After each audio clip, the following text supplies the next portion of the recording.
예, 지난주 설교 말씀 생각하면서 그 해당 본문들 쭉 읽도록 하겠습니다.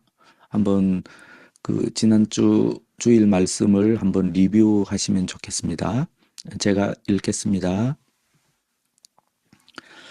내 이웃을 사랑하고 내 원수를 미워하였다 하고 말한 것을 너희는 들었다. 그러나 나는 너희에게 말한다. 너희 원수를 사랑하고 너희를 박해하는 사람을 위하여 기도하여라. 그래야만 너희가 하늘에 계신 너희 아버지의 자녀가 될 것이다. 아버지께서는 악한 사람에게나 선한 사람에게나 똑같이 해를 떠오르게 하시고 의로운 사람에게나 불의한 사람에게나 똑같이 비를 내려주신다. 너희를 사랑하는 사람만 너희가 사랑하면 무슨 상을 받겠느냐? 세리도 그만큼은 하지 않느냐? 또 너희가 너희 형제 자매들에게만 인사를 하면서 지내면 남보다 나을 것이 무엇이냐? 이방 사람들도 그만큼은 하지 않느냐? 그러므로 하늘에 계신 너희 아버지께서 완전하신 것 같이 너희도 완전하여라. 예, 그 예수님께서는 계속 하나님의 자녀의 특성에 대해서 이때까지 쭉 말씀해 오셨던 것 같습니다. 특별히 그 레위기에서 하나님이 거룩하신 것처럼 너희도 거룩하라. 그리고 오늘 하나님의 말씀은 하나님이 완전하신 것 같이 너희도 완전하여라. 이 거룩과 완전은 하나님의 특성인데 예수님은 우리 그 예수님을 따르는 예수님의 제자들 우리 그리스도인에게 하나님 자녀의 특성을 찾으시고 또 하나님 자녀의 특성을 요구하신다는 것을 계속해서 배워 나가고 있습니다. 이것이 어떻게 보면 참 우리로 하여금 실망스럽게 만들기도 하고 우리로 하여금 큰 소망을 주는 그런 말씀이기도 합니다. 그래서 이것을 복음의 역설이라고 하죠. 우리를 넘어뜨리고 과연 우리가 이렇게 될 수 있을까? 하지만 하나님께서는 반드시 당신의 자녀들을 이렇게 만드시겠다. 그렇게 말씀하십니다. 하나님의 영광을 위한 하나님의 열심이 성경 전체에 나타난 하나님의 뜻이다. 이거는 그 존 파이퍼 목사님이 하신 말씀이지만 사실은 우리 많은 믿음의 선배들도 그것을 알고 있었습니다. 그래서 하나님의 열심, 우리가 우리의 노력이나 이런 것들도 그 노력도 해야 되고 열심히 애쓰기도 하고 해야 되겠지만 우리가 정말 묵상해야 될 주제는 하나님의 열심이라고 생각합니다. 하나님께서 당신의 열심으로 당신의 자녀들을 사랑하시기 때문에 결국은 그렇게 하실 것이다. 우리 구원의 완성이 있지 않습니까? 그것을 성경은 이렇게 그냥 보면 보이지 않지만 이렇게 정말 하나님의 말씀으로 알고 읽으면 그 우리의 하나님 자녀의 구원의 완성에 대해서 실제로 많이 말씀하고 계십니다. 지금과 격차가 너무 크지만 우리가 그것이 이루어질 것을 믿고 하나님의 손을 잡고 좀 힘들어도 예수님의 뒤를 따라가는 것이 그것이 우리의 신앙생활이 되어야 된다라는 것이 몇 주에 걸친 이 말씀의 주제였던 것 같습니다. 그 다음에 이런 말씀, 우리 구원에 관한 몇 가지 말씀을, 우리 구원의 완성에 대한 몇 가지 말씀을 함께 살펴보았죠. 그것을 좀 같이 보겠습니다. 하나님은 자비가 넘치는 분이셔서 우리를 사랑하신 그 크신 사랑으로 말미암아 범죄로 죽은 우리를 그리스도와 함께 살려주셨습니다. 여러분은 은혜로 구원을 얻었습니다. 하나님께서 그리스도 예수 안에서 우리를 그분과 함께 살리시고 하늘에 함께 앉게 하셨습니다. 그것은 하나님께서 그리스도 예수 안에서 우리에게 자비로 베풀어 주신 그 은혜가 얼마나 풍성한지를 장차올 모든 세대에게 드러내 보이시기 위함입니다. 예, 하나님의 은혜의 풍성함, 그것을 알고 경험하고 그것을 느끼고 이 하나님의 사랑과 은혜, 그것이 결국 하나님의 자녀가 순종할 수 있는 그토록 지키기 어려운 주님의 말씀을 지킬 수 있는 어떤 원동력이 아닌가 그렇게 우리가 생각하는 것입니다. 그래서 우리 주님의 계명은 무겁지 않다고 사도 요한이 고백했지 않습니까? 주님의 계명은 무겁지 않다. 주님의 계명에는 절대로 무겁지 않다라고 말씀하시는 게 아마 하나님의 그 큰 사랑을 진실로 경험하고 하나님이 가장 사랑하셨던 제자로 추측되지 않습니까? 사도 요한이. 이렇게 하나님의 큰 사랑을 받았다고 자신이 느끼기 때문에 이렇게 주님의 계명을 순종하고 지키는 것은 우리에게 절대로 무거운 짐이 아닙니다. 이렇게 고백하는 거라고 생각합니다. 결국 어떤 뛰어난 은혜, 풍성한 은혜가 우리의 그리스도인으로서의 뛰어난 삶을 가능하게 한다. 그것이 우리 믿음의 선배들의 삶을 볼 때 정말 일관된 어떤 원칙 같습니다. 그분들의 정기를 읽으면요. 결국 그분들의 순종의 동기는 물론 두려움도 있었겠죠. 우리가 물론 그 안에 두려움이 없다고는 할 수 없겠지만 그 순종의 기본적인 동기는 두려움이 아니라 하나님 아버지의 그 사랑이었다는 것을 우리는 알게 됩니다. 예, 그 다음에 우리가 계속해서 우리의 구원의 완성과 관련된 말씀을 좀 몇 구절을 읽었습니다.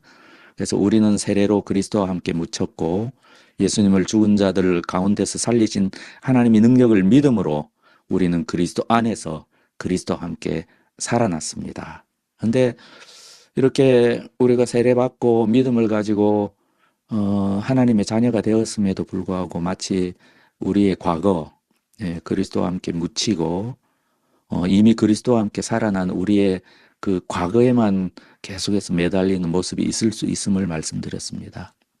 그래서 하나님의 이 깊은 사랑, 과거에 베풀어 주신 하나님의 그 은혜를 우리가 알면 알수록 우리는 그것을 동력을 삼아서 위의 것, 영원한 것, 우리에게 주신 영원한 소망을 계속해서 추구할 수 있다는 말씀을 성경이 말씀하고 계시죠. 그래서 그것이 골로새서 3장 1절 부터 4절입니다. 그러므로 여러분이 그리스도와 함께 살려주심을 받았으면 위에 있는 것들을 추구하십시오. 거기에는 그리스도께서 하나님의 오른쪽에 앉아 계십니다. 여러분은 땅에 있는 것들을 생각하지 말고 위에 있는 것들을 생각하십시오. 여러분은 이미 죽었고 여러분의 생명은 그리스도와 함께 하나님 안에 감추어져 있습니다. 여러분의 생명이신 그리스도께서 나타나실 때 여러분도 그분과 함께 영광에 쌓여 나타날 것입니다. 이 사도 바울이 지금 뻥치는 게 아닙니다. 이 사도 바울의 실제로 사실은 영적인 경험이죠. 그것을 주님의 계시로 말미암아 과거와 현재와 미래의 어떤 하나님의 자녀들의 영적인 상태를 말하고 있는 것입니다. 그래서 제가 전하기를 골로새서 2장의 이 말씀, 과거에 우리 안에 이루어진 이 말씀이 확고해야만 3장의 영광스러운 말씀들, 위에 있는 것들을 추구하고 하나님 우편에 앉아 계신 그리스도와 함께 영광에 쌓여 나타날 나의 모습, 그리고 우리의 모습을 이렇게 바라볼 수 있게 된다.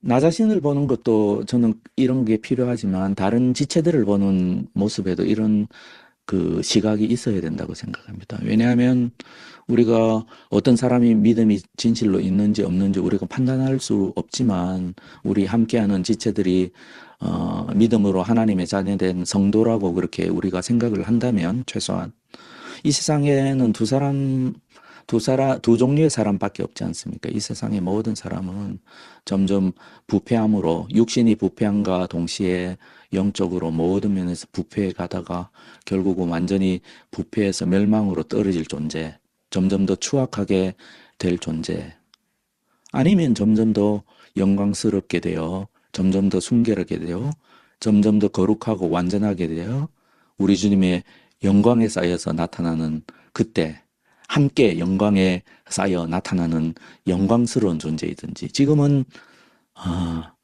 굉장히 찌질해 보이지만 나 자신도 그렇고요.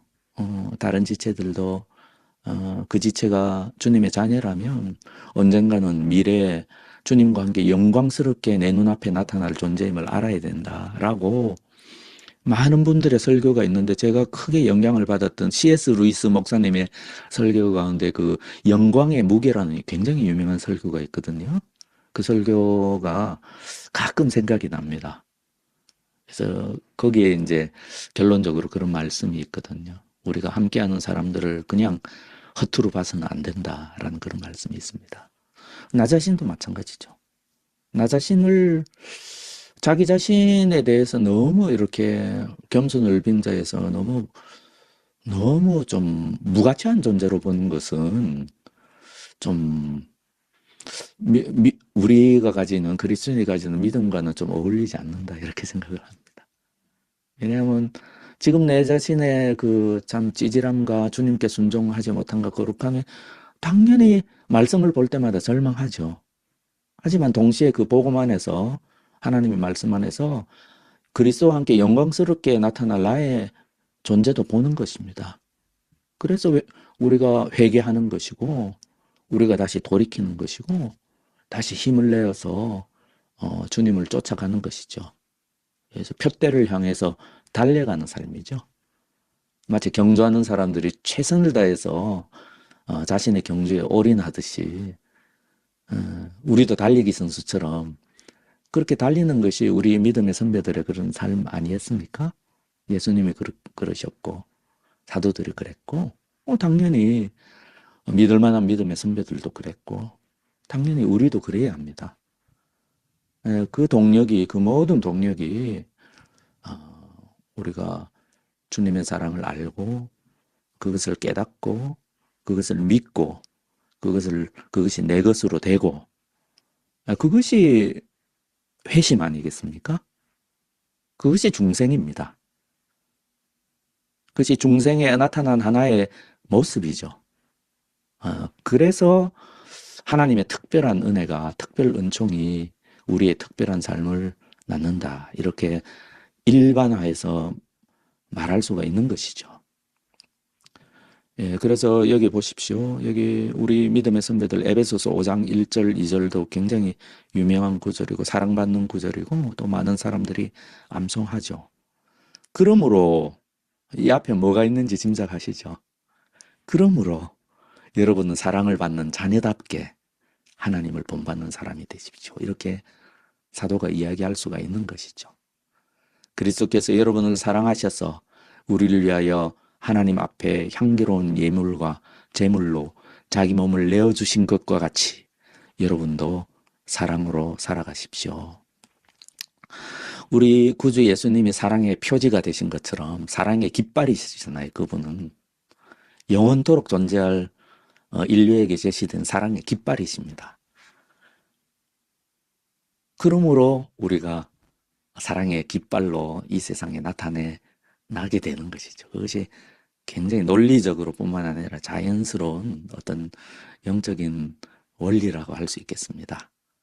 그래서 예수님이 산상순 마지막에 뭐라고 그럽니까?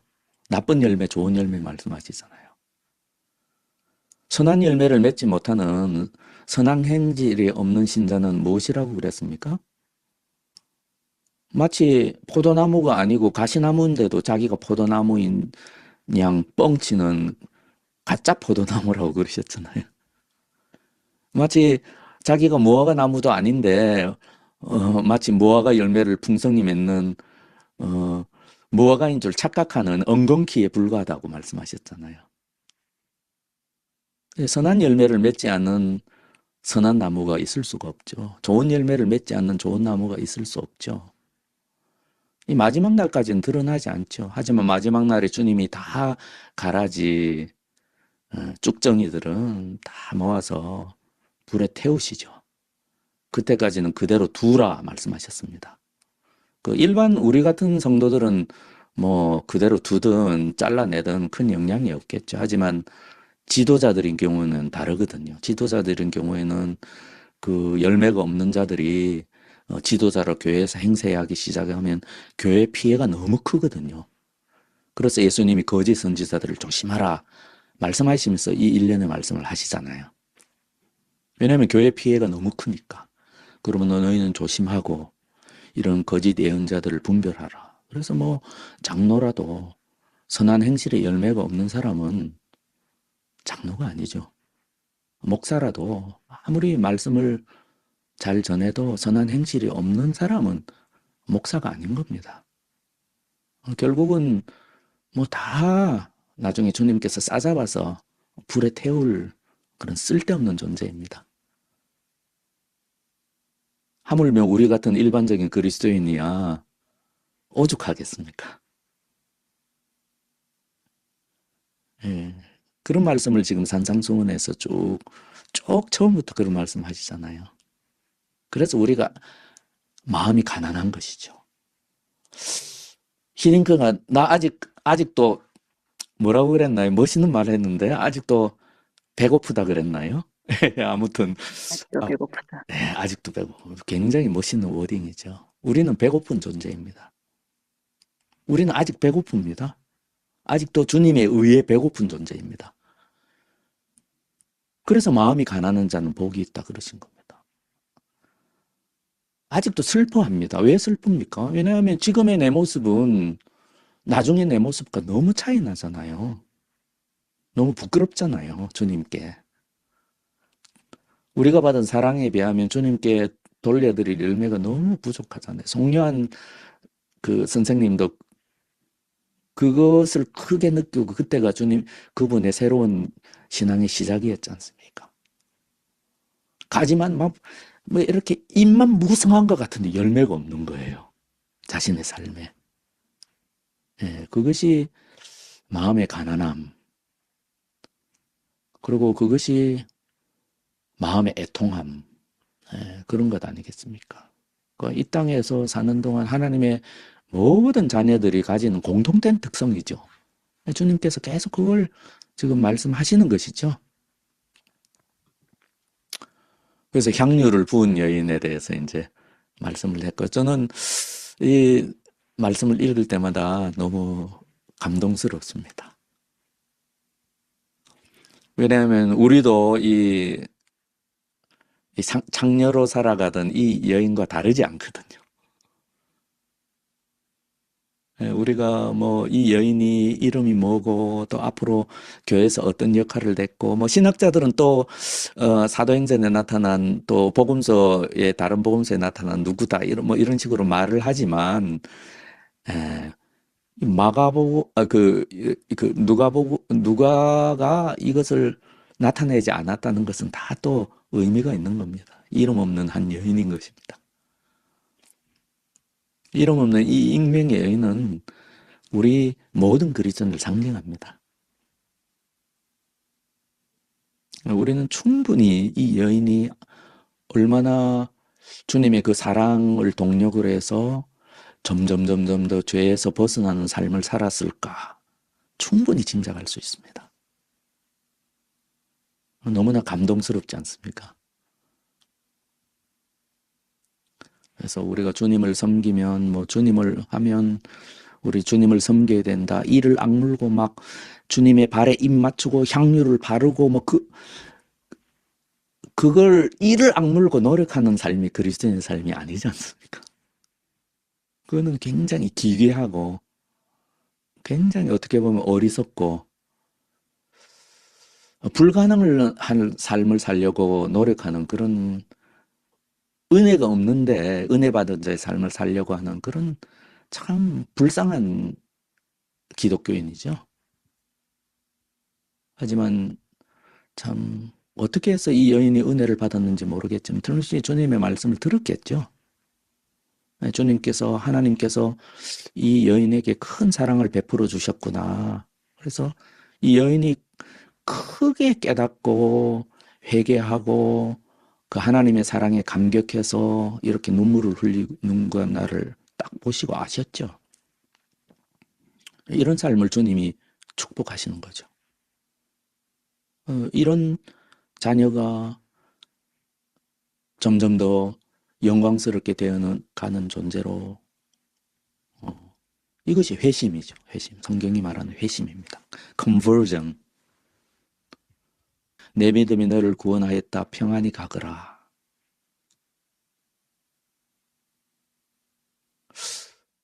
저 하늘 한번 보세요. 하늘.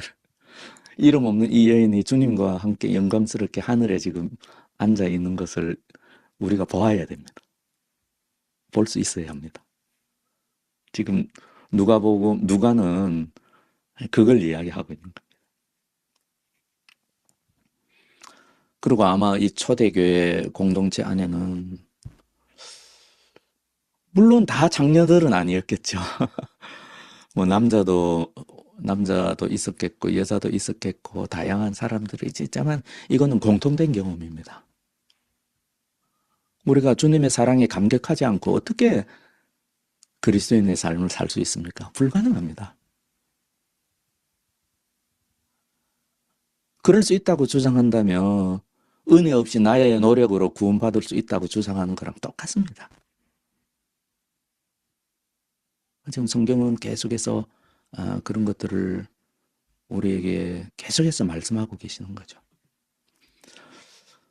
그래서 우리가 그 완전에 대해서 계속해서 살펴보고 우리 믿음의 선배들이 얼마나 어떤 주님께서 말씀하신 하나님이 하늘에 계신 너희 아버지가 완전하신 것처럼 너희 아버지가 완전하신 것처럼 너희도 완전하라 라는 그 말씀을 쫓아서 그 완전을 향해 나아가는 삶을 살았는지 몇 구절 좀 살펴보았죠. 그래서 아브라함이 99세에 여호와께서 아브라함에게 나타나셔서 그에게 이르시되 나는 전능한 하나님이라 너는 내 앞에서 행하여 완전하라. 이것을 그 세번역 성경은 나에게 순종하며 흠없이 살아라 이렇게 번역을 하였습니다. 그래서 우리에게 순종하는 건 온전히 순종하는 삶이죠. 완벽한 삶을 요구하시는 게 아니라 두 마음을 품지 않고 주님의 말씀에 순종하는 온전히 순종하는 야고보 선생이 말씀하신 것처럼 두 마음을 품지 않고 분열되지 않는 마음으로 딴 거 쳐다보지 않고 주님만 쳐다보는 그런 삶이죠. 왜냐하면 하나님 아버지께서 우리에게 두 마음을 품지 않으시거든요. 당신은 당신의 말씀을 당신의 약속의 말씀을 반드시 지키거든요. 그래서 아브라함이 수없이 많은 실수를 저지르는 것이 나타나 있지 않습니까? 하지만 하나님은 다시 아브라함을 붙드시거든요. 왜냐하면 당신이 최초에 아브라함을 부르실 때 하신 약속, 그 약속을 주님께서 지키기 위해서 우리에게 대한 하나님의 그 마음과 약속도 똑같습니다. 신실하십니다. 두 마음을 품지 않으십니다. 그것이 하나님의 완전입니다. 그래서 하나님의 자녀된 우리도 주님 앞에서 그래야 된다는 것이죠. 그것이 하나님의 자녀된 마땅한 삶이죠. 그래서 우리 아버지께서는 제물의 예배가 아니라 순종의 예배를 원하신다고 계속해서 말씀하시잖아요. 이것이 하나님을 섬기는 것이고 그리스도인의 신앙생활이죠. 뭐 별거 있겠습니까? 한 마음으로 신실하게 주님께 충성하는 것이죠. 그래서 주님께서 나를 사랑하는 자는 나의 계명을 지킬 것이다. 이렇게 말씀하시게 되는 것이죠. 이것이 사랑입니다. 주님을 섬기는 것이고 우리의 신앙생활의 다른 표현입니다. 이것이 하나님의 자녀로서의 삶입니다. 이것을 계속 산상수훈에서 주님께서 말씀하고 계십니다. 마땅한 자세고요. 우리에게는 하나님의 이 사랑을 입은 그런 우리가 지금 살아가고자 하는 삶을 이미 살았던 우리의 믿음의 선배들은 구름대와 똑같이 많습니다. 정말입니다. 지금 우리가 둘러보면 이렇게 사는 사람 별로 없는 것 같지만 우리 믿음의 선배들은 다 이렇게 살았습니다. 그 수가 적지 않습니다. 천국을 가득 채울 만큼 많습니다. 다 좁은 길을 걸었던 주님의 성도입니다. 나는 이것을 이미 얻은 것도 아니며 이미 완전해졌다는 것도 아닙니다. 그리스도 예수께서 나를 사로잡으셨으므로 나는 그것들을 붙들려고 쫓아가고 있습니다. 이 사도의 신앙의 자세죠. 우리가 본받을 만한 자세죠. 그러므로 우리는 그리스도교의 초보적 말씀을 제쳐놓고서 완전한 경지로 나아갑시다. 물론 이 말씀은 다른 맥락에 있는 말씀이지만 이 히브리서의 중요한 주제는 완전함으로 나아가는 비결, 그런 내용이 분명히 있거든요. 그 다음에 보십시오. 골로새서 1장 28절. 우리가 그를 전파하여 각 사람을 권하고 모든 지혜로 각 사람을 가르치면 이게 교회가 하는 일이지 않습니까? 제가 여러분에게 하는 일이고 제가 설교 준비할 때마다 하나님께서 나에게 하시는 일이지 않습니까? 이 교회가 하는 일입니다. 우리가 그리스도를 전파하여 각 사람을 권하고 모든 지혜로 각 사람을 가르치지 않습니까? 서로 가르치지 않습니까? 이 목적은 각 사람을 그리스도 안에서 완전한 자로 세우려 함입니다. 결국 우리가 온전히 주님께 충성하고 온전히 주님께 헌신한 그 지체들은 별로 염려할 필요가 없습니다. 다 알아서 합니다. 이런 헌신된, 온전히 주님께만 헌신된 사람들은 대하기가 너무 편합니다. 왜냐하면 우쭈쭈 안 해줘도 되거든요. 이런 신자들은 우쭈쭈 해줄 필요가 없습니다. 왜냐하면 어떤 정말 주님을 위해서 공동체에서 누굴 섬기든지 누구 병자를 돌보든지 이렇게 뭐 교회 뭐 하다못해 청소라든지 이렇게 막 열심히 하지 않습니까? 근데 그 마음에 우리 서로가 저 형제는 주님 앞에서 저렇게 하고 있다. 주님을 섬기는 마음으로 저렇게 하고 있구나. 나와 같은 마음으로 지체들을 섬기는구나. 그걸 서로가 알면요, 편합니다. 서로 격려할 필요도 없습니다. 우쭈쭈 할 필요도 없습니다. 너 수고 많지? 미안하면서 밥 사줄 필요도 없습니다. 밥 사주면 오히려 더 안 좋아할 겁니다. 왜냐하면 옳은 소리 한 일을 왼손이 모르게 하지 못한 것에 대해서 오히려 부끄러워할 수도 있습니다. 이것이 온전히 한 마음으로 주님만 섬기기로 결단한 성도의 올바른 자세고, 그런 성도가 모일 때 거기에 하나님의 능력이 나타난다고 생각합니다. 소금과 빛이죠. 그렇게 산다고 생각해 보십시오. 직장에서든 어디서든 그리스도인이죠. 하나님의 자녀죠. 하늘에 계신 너희 하나님이라고 하지 않으시고 하늘에 계신 너희 아버지라고 하셨습니다.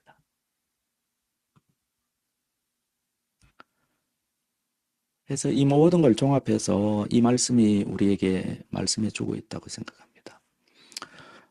그는 이 영광과 덕으로 귀중하고 아주 위대한 약속들을 우리에게 주셨습니다. 그것은 그 약속들로 말미암아 여러분이 세상에서 정욕 때문에 부패하는 사람이 되는 것이 아니라 하나님의 성품에 참여하는 사람이 되게 하시려는 것입니다. 그러므로 여러분은 열성을 다하여 여러분의 믿음의 덕을 다하고 덕의 지식을 다하고 지식의 절제를 다하고 절제의 인내를 다하고 인내의 경건을 다하고 경건의 신도 간의 우애를 다하고 신도 간의 우애의 사랑을 다하도록 하십시오. 형제자매 여러분, 더욱더 힘써서 여러분이 부르심을 받은 것과 택하심을 받은 것을 굳게 하십시오. 그러면 여러분은 넘어지지 않을 것입니다. 예, 우리는 하나님의 성품에 참여하는 사람이 되게 하려고 하나님께서 부르셨습니다.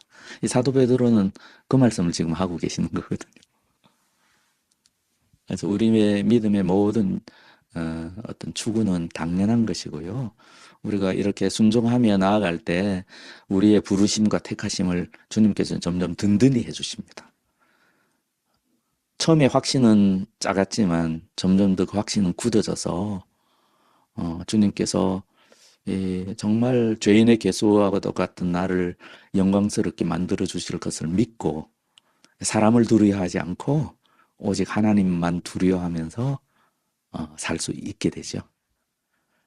또 세상 사람들을 보기에는 뭐라고 하겠습니까? 저 사람은 그리스도인이구나. 진짜 내가 저 사람처럼만 살 수 있다면 나도 신자가 되고 싶은데, 그런 초대교회 그런 기록들이 많거든요. 예. 오늘날의 교회도 또 특별히 우리 교회도 그렇게 꼭 되었으면 좋겠습니다. 우리의 능력으로 되는 것이 아니죠. 오직 하나님의 은혜와 성령의 능력으로만 되는 것이죠. 그래서 우리 주님의 말씀을 읽을 때마다 절망할 수밖에 없습니다. 그것이 너무 자연스럽습니다. 낙심하게 되죠. 하지만 다시 믿음으로 이 말씀에 대한 소망, 주님의 사랑, 주님의 자비하심, 주님의 인내하심. 주님께서 인내하시지 않았다면 이 세상의 모든 인류가 벌써 다 죽어 있겠죠. 이 하나님의 일반 은총, 그리고 특별하게 하나님 자녀인 우리에게 내려주신 특별 은총, 예, 그런 것들을 믿음으로 붙들고 살아가는 그런 은혜가 저와 여러분에게 있기를 간절히 바랍니다.